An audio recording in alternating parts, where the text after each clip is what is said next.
ქართული ყოველთვის იყო კავკასიის კარიბჭე. ეს ჩვენი ბედისა რაც არის, კარგიც და ცუდიც. გადასცა სომხებს და უთხრა დავაიწი ვასტანავიცე ველიკую არმენію.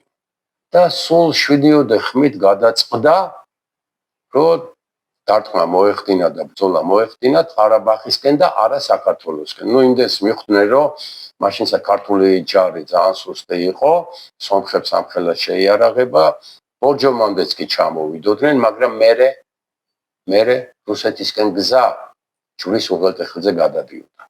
და შევარნაძეს უკვე ლეგიტიმური იყო ამ არჩევნების შემდგომ.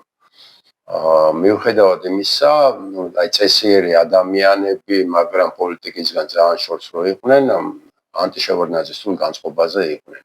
აფხაზეთის ჯერ ცხინვალის პროვოკაციები, სადაც მე ვხებულობდი მონაწილეობას ცხინვალის დასაცავად, ჯერ მშვიდობის დასამყარებლად, იმიტომ რომ იქ ვინ ბანდიტობდა და ვინ ისროდა და ვინ ურევდა, ამღვრევდა წყალს, ღმერთმა უწყეს.